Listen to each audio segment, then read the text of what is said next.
Press Secretary Sarah Sanders refusing to answer what's a very simple question. How many African Americans work in the White House? Gender.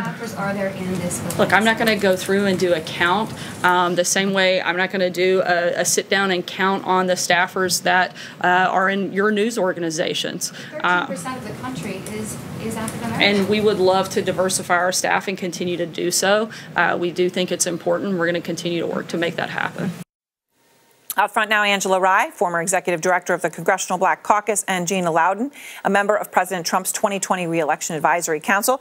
Gina, let me start with you. You know, in the context we're talking about here, all this discussion about Omarosa and whether there's an N-word tape and Kellyanne Conway not being able to say the last name of the one African-American she could label who worked with her in the White House, it would seem a simple question. How many black staffers work in the White House?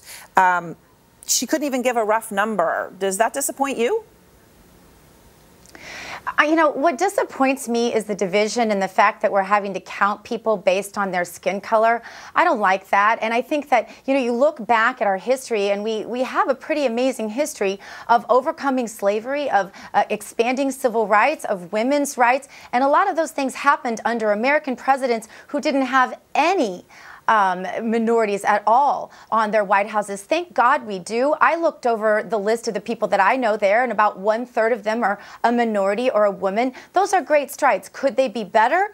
Absolutely. And I know, I talked to some of my friends in the White House tonight, and they said, yes, they would love more diversity in the White House. The problem is when you have someone come out and defend the president or even say they want to sit down and have a conversation with him, for example, Kanye West, they're completely annihilated in the press. And so there is a trepidation there. So I think if we could focus on the fact that we would like to build on that and work on it together, I know that the administration is open to that. So your number is roughly 1/3, and that counts women too. So you're saying 2/3 of them are white men, and then 1/3 are diverse in some way, but you're counting women in there. Well, I just want to make sure I understand. You know, Aaron, if you look, for example, at the comms department, as far as my count, and again, I did this cursory before the show here, but Hogan Gidley is the only white guy I can even find in the comms department. So I think it depends department to department. It's going to vary.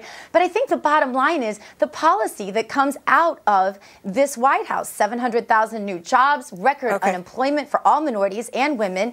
I mean, you know the list, and it's a good list. And there's more coming out. There's new on the Dodd-Frank, the repeal. There's great news coming out about small business leaders who many of them are minorities. So there's a lot of good news, Aaron. Angela?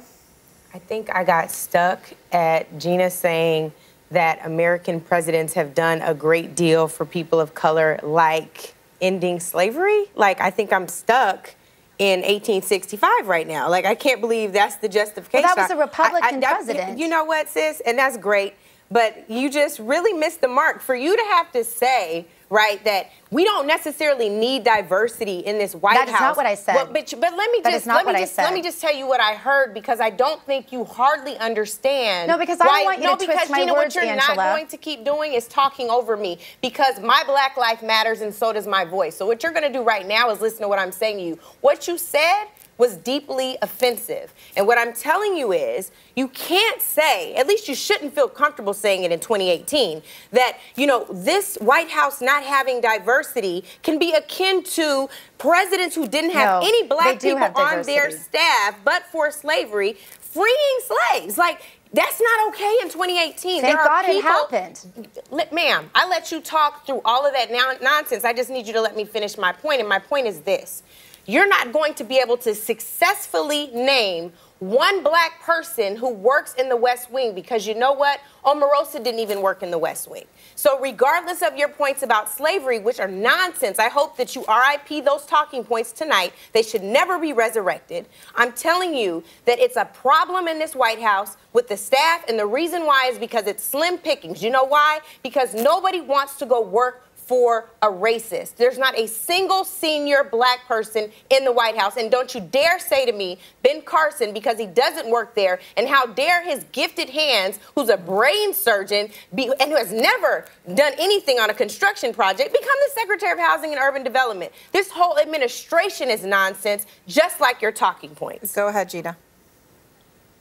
Yeah, you know, Angela, I understand your feelings on this, but here's my point. I have an adopted minority son, yes I do, who happens to have Down syndrome, and he experiences bigotry every single day in a myriad of ways, not just because of his skin color, but also because of his disability.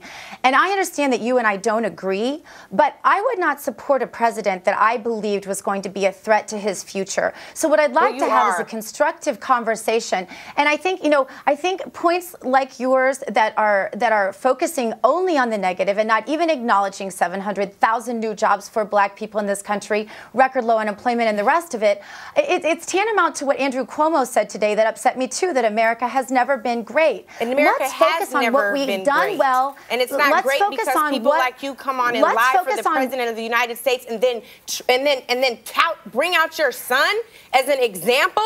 Like you ought to be completely ashamed of yourself. What America is doing well, and how about we look at what we can agree on, you know what America's doing well? They're getting ready to turn the House and the Senate over to somebody who can rather than to call each other names and cut each other down and be divisive. I don't think this is. I think America's tired of the division, Angela. Starts at the top, Gina. Guess what? As soon as your president stops calling people names, maybe he'll set a better example for everyone else. All right. We'll leave it there. Thank you both very much. And next, the emotional reunion of